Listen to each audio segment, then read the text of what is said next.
Hello' everyone, অন্য এটা ভিডিঅ'লৈ সকলোকে স্বাগতম। এয়া ৰাতিপুৱা ব্ৰেকফাষ্ট ৰেডি কৰিলোঁ ইহঁত দুটাৰ কাৰণে।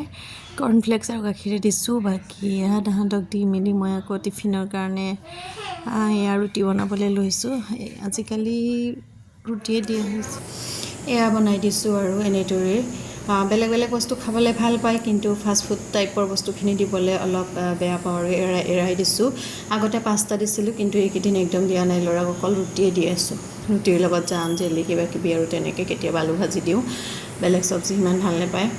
আৰু এয়া একেবাৰে ৰেডি হৈ গ'ল বেলিবৰ কাৰণে। তাৰপিছত ছোৱালী এনেদৰে পঢ়ি আছে। তাইৰ স্কুল নাই, মোৰো নাই। আজি লাচিত দিৱসৰ বন্ধ আছে, কিন্তু ল'ৰাৰ খোলা। গতিকে তাইক কৈছোঁ এতিয়াই গা পা ধুব নালাগে, ৰাতিপুৱাই অলপ সময় পঢ়ি লওঁ। তাৰপিছত তাই ধুনীয়াকৈ পঢ়িছে আৰু ল'ৰাকো উলিয়াই মেলি একদম ৰেডি কৰাই দিলোঁ।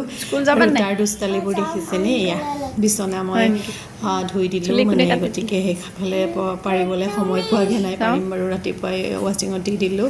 আৰু এয়া দেখিছেনে তাৰ উৎপাত।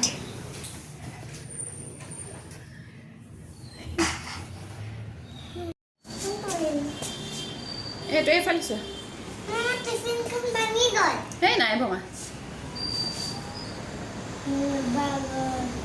মই ওপৰৰ পৰাই চাই আছোঁ আৰু ছোৱালীৰ যদি স্কুল নাথাকে অলপ হেল্প কৰে। এনেদৰে দেখিছে ভেনত থ'বলৈ গৈছে তাই ভায়েকক, আৰু সিও পূৰা ফূৰ্তি বায়েকে যে থ'বলৈ গৈছে সেই বুলি। এনেইতো তেনেকৈ যোৱা নহয়, তাই আগে গুচি যায় আৰু ৰাতিপুৱা 7 বজাতে তাই স্কুল যাব লগা হয়। গতিকে ল'ৰাৰ স্কুল যোৱা নেদেখেই তাই।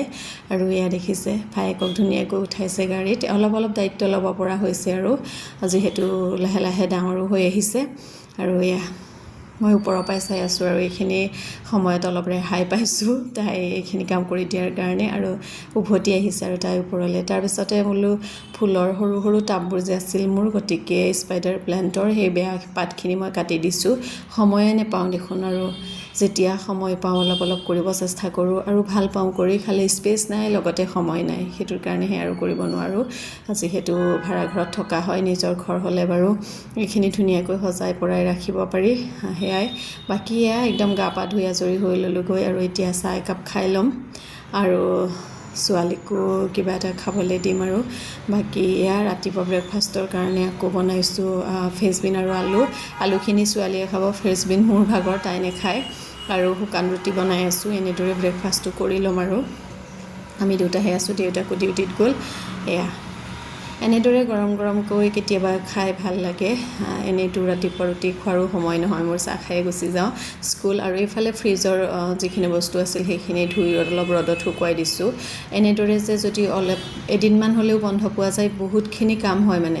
তাৰপিছত এয়া কাপোৰ কানি ধুই লৈ মেলিও ল'লোঁ। তাৰপিছতে আমি দুজনীয়ে খাবলৈ বহি ল'লোঁ। এয়া ব্ৰেকফাষ্টৰ ৰুটি আৰু ফ্ৰেঞ্চবিন আৰু আলু ভাজি এনেদৰেই খাইছোঁ।